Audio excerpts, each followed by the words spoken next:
Shalom ibu-ibu yang terkasih, saya harap kita semua dalam keadaan yang baik.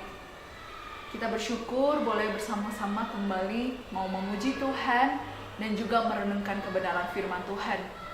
Mari ibu-ibu, saya ajak kita untuk mempersiapkan hati kita dengan mengangkat sebuah pujian. Terima kasih Tuhan untuk kasih setia.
Tuhan, kami bersyukur untuk hari baru yang Tuhan berikan bagi setiap kami. Pada hari ini kami akan sama-sama merenungkan kebenaran firman Tuhan. Kiranya Engkau yang berbicara bagi setiap kami, dan biarlah ketika kami mendengarkan firman Tuhan, kami tidak hanya mendengarkan, namun kami benar-benar melakukannya dalam hidup kami. Terima kasih Tuhan, di dalam nama-Mu kami berdoa. Amin. Amin. Ibu-ibu, hari ini kita akan merenungkan kebenaran firman Tuhan dari Ibrani 4 ayat 14 sampai 16. 姐妹们，今天我们要思想的就是希伯来书第4章14到16节。 Saya akan bacakan bagi kita. 我们听传道来为我们读。 Yesus sebagai imam besar. Karena kita sekarang mempunyai imam besar agung yang telah melintasi semua langit, yaitu Yesus, Anak Allah, baiklah kita teguh berpegang pada pengakuan iman kita. Sebab imam besar yang kita punya bukanlah imam besar yang tidak dapat turut merasakan kelemahan-kelemahan kita. Sebaliknya sama dengan kita, ia telah dicobai, hanya tidak berbuat dosa. Sebab itu marilah kita dengan penuh keberanian menghampiri tahta kasih karunia, supaya kita menerima rahmat dan menemukan kasih karunia untuk mendapat pertolongan kita pada waktunya. 我们来看我们的圣经，我们既然有一位已经升入高天尊荣的大祭司，就是神的儿子耶稣，便当持定所承认的道。因为我们的大祭司并非不能体恤我们的软弱，他也曾经凡事受过试探，与我们一样，只是他没有犯罪。所以我们只管坦然无惧地来到施恩宝座前，没有的联系，蒙恩惠，做随时的帮助。 Ibu-ibu yang terkasih, kalau kita membaca surat Ibrani, kita tidak dapat mengetahui dengan pasti siapa penulis surat Ibrani. 姐妹们，当我们读希伯来书的时候，我们不能确定的明白谁是这篇书的作者。Tidak jelas juga siapa penerimanya. 也不晓得这封信到底要写给谁。 Hanya di awal Ibrani ditulis, dikatakan bahwa kepada orang Ibrani. 只是在信的前面写到为希伯来的会众所写的。 Tapi kemungkinan besar penerima surat ini adalah orang-orang Yahudi Kristen yang masih mengenal sejarah bangsa Israel. 也许收信者就是还是熟悉以色列民历史的这些会众们。 Ibu-ibu, di dalam sejarah bangsa Israel, imam berperan sangat penting dalam kehidupan umat Allah.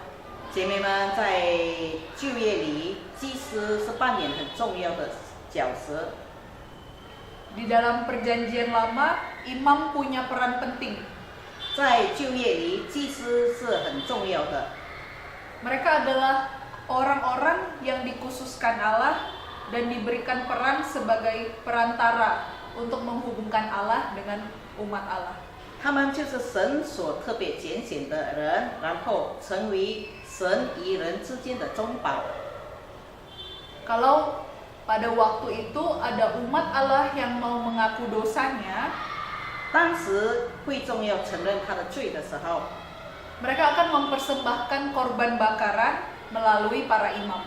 他们就会借着祭司把这个祭献上， Setelah itu barulah dosa mereka ditahirkan. 所以只有借着这个方式，他们的罪才可以被洁净。 Setelah itu baru dosa mereka diampuni, begitu. 意思说，他们的罪就被饶恕了。 Nah, imam ini adalah peran yang sangat penting, tapi imam-imam di perjanjian lama tetaplah manusia biasa.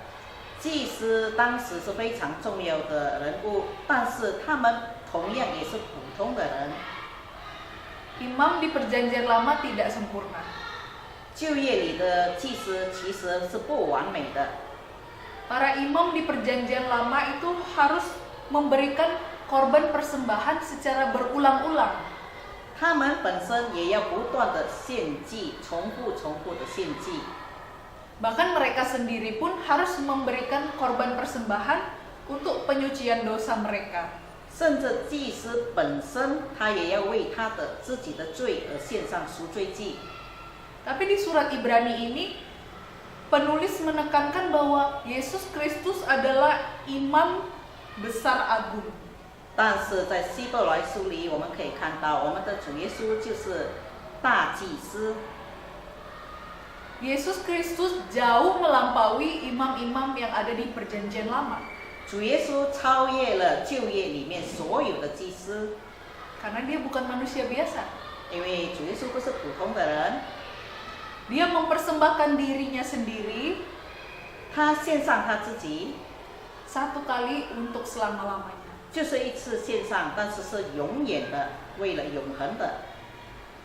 Dan dirinya itu adalah persembahan yang sempurna di hadapan Allah Bapa. 在父面前，他自己献上自己是完全的献上。 Seperti yang dituliskan dalam Ibrani 9 ayat 28, 就像希伯来书，我们要念9章28节。 demikian pula Kristus hanya satu kali saja mengorbankan dirinya untuk menanggung dosa banyak orang. Sesudah itu, ia akan menyatakan dirinya sekali lagi tanpa menanggung dosa untuk menganugerahkan keselamatan kepada mereka yang menantikan dia. 像这样，基督既然一次被献，担当了多人的罪，将来要向那等候他的人第二次显现，并与罪无关，乃是为拯救他们。 Ibu-ibu, Yesus adalah imam yang sempurna. 姐妹们，主耶稣是完美完全的祭司， Dan Yesus imam besar agung itu adalah imam yang sudah melintasi semua langit itu. 而这个完全的祭司已经超越了所有的时空。 Dia membuka jalan bagi kita, orang yang percaya, untuk bisa datang berdoa kepada Allah. 他为我们打开了一条路，就是我们可以直接通往，就是借着祷告与他相会。 Karena itu di ayat 16 dikatakan kita bisa dengan penuh keberanian menghampiri tahta kasih karunia. 就好像刚才我们读的，我们只管坦然无忌来到他的施恩宝座前， untuk mendapatkan pertolongan kita pada waktunya. 就是在随时可以得到帮助。 Kita bisa datang kepada Tuhan 我们可以来到神面前， dan bahkan dengan penuh keberanian menghadap Allah Tritunggal. 就是以坦然无忌的心态来会三位一体全能的神， Allah pencipta langit dan bumi. 创造宇宙万物的主宰。 Bukankah ini hal yang luar biasa, Ibu-ibu? 姐妹们，这对我们来说不是一个很特别的事吗？ Melalui kematian Kristus di atas kayu salib, 借着主耶稣在十字架上的受死， kita yang manusia berdosa ini akhirnya bisa kembali datang kepada Allah. 我们应该死的人，我们可以来到神的面前， Kita bisa berdoa kepada Allah Bapa di surga karena Kristus. 我们可以借着主耶稣基督直接来到圣父面前，向他祈求。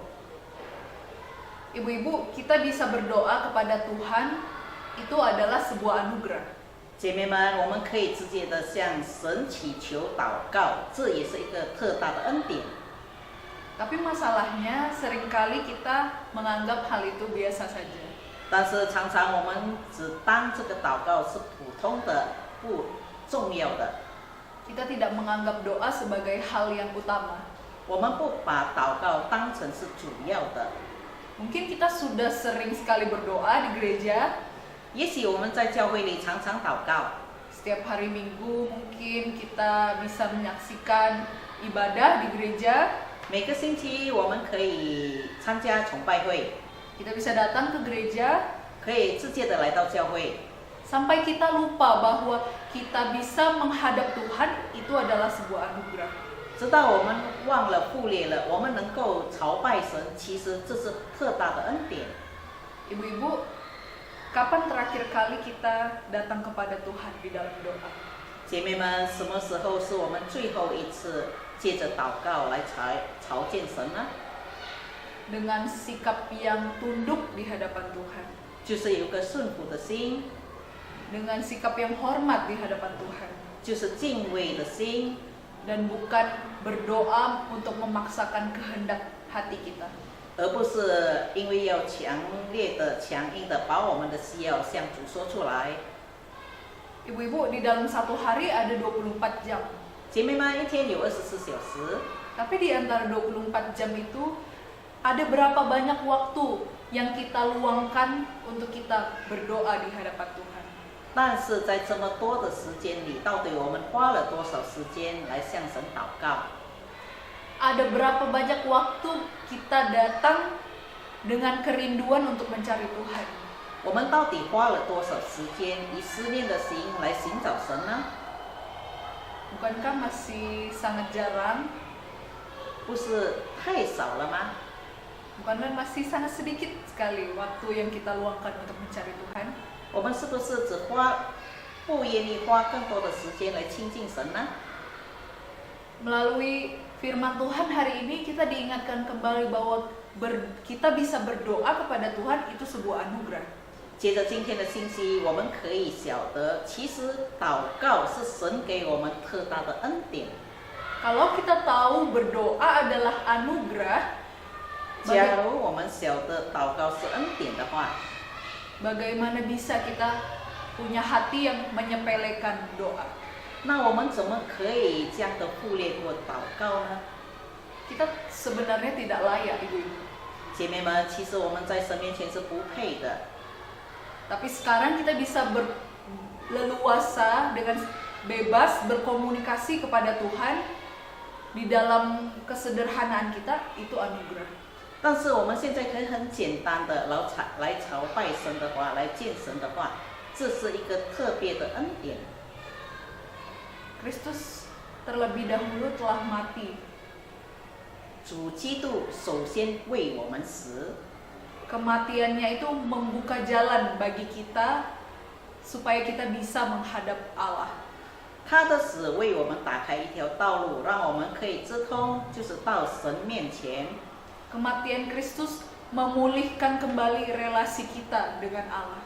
主耶稣的死让我们与天父的关系和好了， Sehingga kita sekarang bisa sebut Allah sebagai Bapa kita. 所以我们可以称呼我们的神为我的父啊，天上的父。 Bukankah itu relasi yang sangat indah? 这不是非常美好的关系吗？ Bapa sebagai Bapa kita dan kita sebagai anak-anaknya. 天父是成为我们的父，我们是他的子民，他的儿女。 Kiranya firman Tuhan hari ini mengingatkan kita kembali bahwa anugerah bagi kita adalah ketika kita bisa berdoa kepada Allah. 今天这个信息再次提醒我们，其实只是借着祷告，也是一个神给我们特大的恩典。 Mari kita datang ke hadirat Allah dengan penuh keberanian, 让我们坦然无惧的可以来到施恩的宝座前， dengan penuh rasa kagum dan hormat. 就是以敬佩、敬畏的心态度， Dan dengan hati yang penuh ucapan syukur. 同样的也要以感恩的心， Kiranya Tuhan menolong kita. 愿神帮助我们每一位。 Mari kita berdoa. 我们来做一个结束祷告。 Bapa, kami bersyukur untuk firman-Mu yang hari ini berbicara bagi setiap kami. Kami bersyukur untuk anugerah yang Tuhan berikan bagi setiap kami. Kalau setiap kami anak-anak-Mu boleh dengan bebas, dengan leluasa bisa berdoa, datang kepadamu kapanpun dan dimanapun, itu adalah sebuah anugerah. Tuhan ajar kami agar kami memiliki hati yang penuh dengan kerinduan dan ucapan syukur, mau datang kepadamu dan berdoa kepadamu. Biarlah hidup kami terus-menerus menjadi anak-anak Tuhan yang terus mau memelihara relasi dengan baik antara kami dan Engkau. Kiranya Engkau yang terus menolong kami ya Tuhan, di tengah-tengah keterbatasan kami, Tuhan yang berikan kami kekuatan. Terima kasih Tuhan Yesus, di dalam nama-Mu kami berdoa dan bersyukur. Amin. 阿门。 Tuhan Yesus memberkati. 愿神祝福我们每一位。